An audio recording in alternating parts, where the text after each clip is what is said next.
ரீசெண்டாக வந்து பிம்பாம் பாட்டி ஹேர் ஆயில் அந்த ஹேர் ஆயில் வாங்கி ஒரு ரிவ்யூ போட்டிருப்பேன் கொஞ்ச நாள் முன்னாடி. அது வந்து எனக்கு வந்து ஃபஸ்ட்டு யூசேஜுக்கு அது எப்படி இருந்துச்சு அப்படிங்கிறத தான் நான் வந்து ரிவ்யூவாக போட்டிருப்பேன்.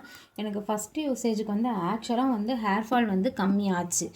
அதாவது ஃபஸ்ட் டைம் எனக்கு அவ்வளோ முடி கொட்டிகிட்டு இருந்துச்சு. நான் வந்து அந்த ஹேர் ஆயில் அப்ளை பண்ணேன், அவங்க சொன்ன மாதிரி வெயிட் பண்ணேன். அதுக்கப்புறம் வந்து வாஷ் பண்ணேன். எனக்கு வந்து மறுபடியும் நான் தலையை சீவும் போது எனக்கு அந்தளவுக்கு ஹேர் ஃபால் இல்லை. ஆனால் எனக்கு அதுக்கப்புறம் எனக்கு எப்படி இந்த ஹேர் ஆயில் வந்து ரியாக்ட் ஆச்சு அப்படிங்கிறத நான் சொல்கிறேன். அதுக்கப்புறம் வந்து எனக்கு ஹேர் ஃபால் வந்து கம்மி ஆச்சா அதுக்கப்புறம் அப்படிங்கிறதையும் நான் வந்து சொல்கிறேன். இப்போ நான் வந்து இந்த ஹேர் ஆயில் யூஸ் பண்ணுறதை ஸ்டாப் பண்ணிட்டேன். அதுக்கான ரீசனையுமே நான் வந்து உங்களுக்கு சொல்கிறேன். எனக்கு வந்து இந்த ஹேர் ஆயில் வந்து எப்படி ஒர்க் ஆச்சு அப்படிங்கிறத சொல்லிடுறேன். ஃபஸ்ட் டைம் யூஸ் பண்ணும்போது எனக்கு வந்து செம்மையாக இருந்துச்சு, வேறு லெவலில் இருந்துச்சு. ஏன்னா எனக்கு முடியே இவ்வளோ தான், அதில் அவ்வளோ ஹேர் ஃபால் ஆச்சு. அதுவுமே ஃபஸ்ட் யூசேஜுக்கு கம்மியாக இருந்துச்சு. ஃபஸ்ட் யூசேஜுக்கு ஓகே தான் அப்படின்னு சொல்லிட்டு நானும் நினச்சேன்.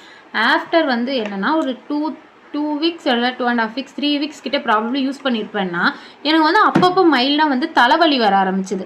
தலைவலி வந்து எதனால் வருது, நம்ம என்ன பண்ணுறோம், எதனால் தலைவலி வருது அப்படின்னு பார்க்கும்போது தான் வந்து ரொம்ப நாள் கழிச்சு, அதாவது 3rd வீக் 2.5 வீக் அந்த டைமில் தான் நான் கண்டுபிடிக்கிறேன் எனக்கு இந்த ஹேர் ஆயில் யூஸ் பண்ணி நான் வந்து ஹேர் வாஷ் பண்ணுற அன்றைக்கி மட்டும்தான் தலைவலி வருது அப்படின்னு சொல்லிட்டு. அப்புறம் தான் இவங்க இன்க்ரீடியன்ஸ் எல்லாமே பார்த்தேன்.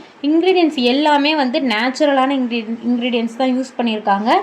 அப்புறம் வந்து 0 கெமிக்கல்ஸ் தான் வந்து இது பண்ணியிருக்காங்க, மென்ஷன் பண்ணியிருக்காங்க. கீப் த பாட்டில் டைட்டாகவும் க்ளோஸ் பண்ண சொல்லியிருக்காங்க பாட்டிலை.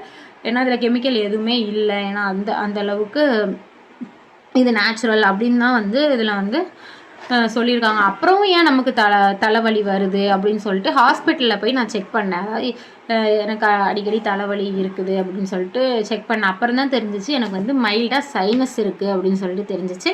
அண்ட் எனக்கு இந்த மைக்ரேஷன் அந்த ப்ராப்ளமும் வந்து லைட்டாக இருக்குது, மைல்டாக இருக்குது அப்படிங்கிறது எனக்கு தெரிஞ்சிச்சு. ஸோ நான் வந்து இந்த ஹேர் ஆயில் யூஸ் பண்ணுறதை வந்து அதுக்கப்புறம் நிப்பாட்டிட்டேன். நான் என்ன சொல்கிறேன் அப்படின்னா, எனக்கு வந்து ஃபைனலாக என்ன ரியலைஸ் ஆச்சுன்னா, உங்களுக்கு சைனஸ் எந்த பிரச்சனையும் இல்லை, பாடி வந்து ஹீட்டாக இருந்துச்சு, ஹீட்டாக தான் இருக்கும், எந்த பிரச்சனையும் இல்லை அப்படிங்கிறவங்க வந்து தாராளமாக இந்த ப்ராடக்டை யூஸ் பண்ணலாம். பட் என்ன மாதிரி, அதாவது நான் வந்து இந்த ப்ராடக்டை யூஸ் பண்ணும்போது வந்து ஒரு போஸ்ட்மார்ட்டம் மதராக இருந்தேன். இப்போவும் அப்படி இருக்கிறேன். அப்படிங்கும்போது எனக்கு வந்து இந்த ஹேர் ஆயில் வந்து செட் ஆகலை. எனக்கு என்னோடய பாடிக்கு இந்த ஹேர் ஆயில் வந்து செட் ஆகலை, அதுதான் உண்மை. அதுக்கப்புறம் நான் அந்த ப்ராடக்டை யூஸ் பண்ணுறது நிப்பாட்டிட்டேன். ஆனால் எனக்கு யூஸ் பண்ண வரைக்குமே வந்து ஃபஸ்ட் யூசேஜுக்கு நல்லா ஹேர் ஃபால் கம்மியாக இருந்துச்சு.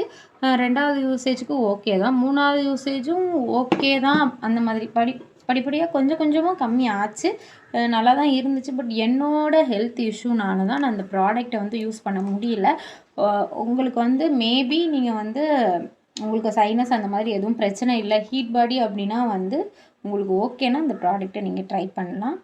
இல்லை இது வந்து உங்களோட விருப்பம் தான். இந்த ஹேர் ஆயில் யூஸ் பண்ணி எனக்கு எப்படி ரியாக்ட் ஆச்சு, என்னோடய ரிவ்யூ அது மட்டும் நான் அதில் ஷேர் பண்ணுறேன். தேங்க்யூ.